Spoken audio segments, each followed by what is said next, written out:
And we're back. This is Elder Walker and Elder Bound once again, coming to you live from Wenatchee.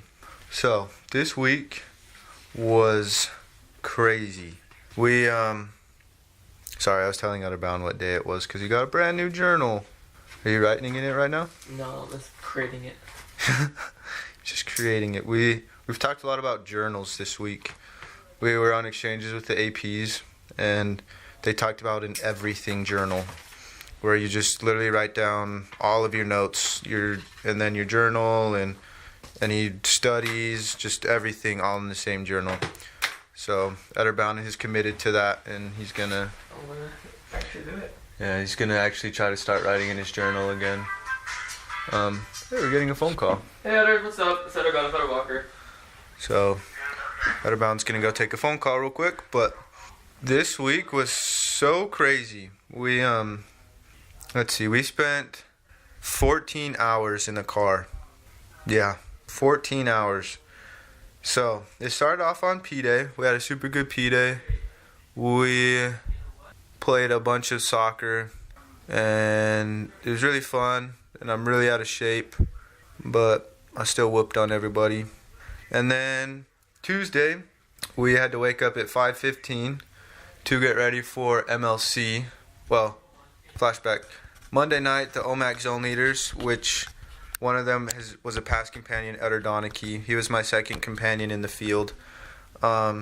He's a zone leader in OMAC right now. So they came down and they slept over, and it was a good old time. And then we woke up at 5:15, left our apartment at 6:30-ish, and drove all the way down to Yakima for a 7-hour meeting with all the zone leaders and all the STLs, and with my dear President Lewis and his dear wife, Sister Lewis.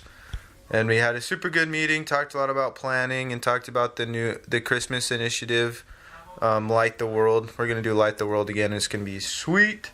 So we had that super long meeting, saw a bunch of friends, and it was a ton of fun, and I learned a lot.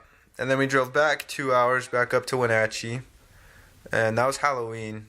And so we came home, and we had to be in our apartment by 6. So we came home, and since we had to wake up at 5:15, Elder Bound and I were super tired, so we didn't really want to do anything. So we literally just laid there and talked for about 3 hours. And then we went to bed, and that was my Halloween. We didn't even have any trick-or-treaters come to our door. I don't blame them. Our apartment complex is kind of sketchy. So then let's see. Oh yeah, so that was Halloween. And then the very next day, we had to wake up at 5:15 again in order to make it down to Tri-Cities or Kennewick for our temple trip. We got to go to the temple on Wednesday. And it was so cool because we only get to go to the temples every 6 months. We only got to go do a temple session every 6 months. But I got to go a couple weeks ago with Primitivo because he went to the temple for the first time to do baptisms. So that was super cool. But we went to the temple, and it was really, really cool. I love the temple a lot. And it was cool to just have a ton of time to just think about my life and about my mission. And so we had a ton of fun at the temple. It was super spiritual. And then we drove 3 hours back from the temple back up to Wenatchee, and then went by a bunch of people. And then Thursday and Friday, Thursday was a normal day. We had a meeting again in the morning. That one was only an hour and a half. So we had that meeting. And then on Friday, we had weekly planning, we had something else on Friday. Oh, we had interviews. We had interviews with President, and it was super cool. President is a really good listener. So I think if I'm going to learn anything from President, I want to learn how to be a better listener. So we'll see how that goes. So we had interviews in the morning, and then we had a weekly plan for about 3 hours, and then we went and tried by a few people. Said happy birthday to Aurelie, who's one of our investigators preparing for baptism. She turned 8, so she can get baptized now. So we said happy birthday to her, and then we drove to Yakima again to go on exchanges with the APs. So we Sorry, all this talking makes me thirsty. We drove down to Yakima Friday night, and we got to the AP's apartment, and they weren't home yet because it was like 9 o'clock, and we really had to go to the bathroom. So we drove to my first zone leader's apartment, which was Utterbound's last apartment, and their door's always unlocked. So we drive back to their apartment and then just walk into their apartment, and they were in the middle of praying, so it was kind of awkward, but then it was really funny. And I saw Elder Walters, who is a district leader who is in my first area as a district leader, and I hadn't seen him in forever, so that was really cool. And then we used their bathroom, and then went back to the AP's apartment and had some Oreo milkshakes. For some reason, every time we go on exchanges with the APs, we have milkshakes, and they're really, really good. But we had Oreo milkshakes, and then we spent all day Saturday in Yakima working. We painted a little bit. We helped a non-member paint his house, so that was fun. It was really cold. And then Utter Miles and I, we just spent all day in Yakima working and talking to people. Super fun. And then we drove 2 hours back from Yakima back up to Wenatchee. But this is probably the funniest story of the week. So one of my favorite companions, Elder Jensen, I was with him for 2 transfers in Moses Lake. He is serving in Quincy right now. And Quincy is right in the middle between Yakima and Wenatchee. Well, not right in the middle, but it's on the way. And so we were driving through Quincy, and Utterbound also served in Quincy.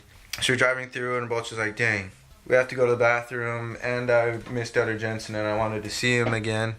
So we're sitting there. They're like, Quincy's on the way. Let's just go stop by and use their bathroom. And Utterbound's like, yeah, I remember the code to their apartment. So we go and we get to their apartment. Utterbound, first try, gets the door unlocked, and then he goes and we go and sit in their apartment. We use the bathroom, and then I leave Elder Jensen a sticky note. Then we look out the door, and they're pulling up. So oh geez. So we turn the lights off because we wanted to scare them. And I sit down in their big recliner chair, which is right in the middle of the room, and all the lights are off, and I have a black jacket on. And they all walk in, and Elder Jensen, I guess it was a long day for him or something. He walks in to just fall on the floor and just lay there, and he hit his knees to lay down on his stomach right in front of me, but he couldn't see anything, so he hits his knees and is about to fall over. Then he just looks up and sees me sitting in the chair, and he's like, what the heck, Elder Walker? And just jumps up, and I gave him a big hug, and it was so fun. And we talked about Moses Lake for forever, and it was a blast. But it was really funny. He just almost face planted it right in front of me, but then stopped himself. And then we drove the rest of the way back to Wenatchee. And then yesterday we had stake correlation with the stake president, and he is so cool. He's really inspired, and he's really, really dedicated to missionary work. I don't think I've ever seen a stake president who is as dedicated to missionary work as he is. Well, we saw the stake presidents on my mission.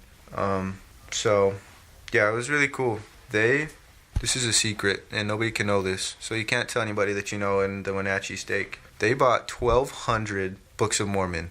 That's $4,000 worth of scripture, and they're going to pass it all out at stake conference in December. And then basically they're going to invite every single member of the stake to share a Book of Mormon with somebody. So Wenatchee's bumping. Wenatchee's sick. Update from last week. We had 20 investigators with a baptismal date, and they were all doing really, really well. They're all on track to be baptized, but in order to be baptized, you have to come to church 2 times.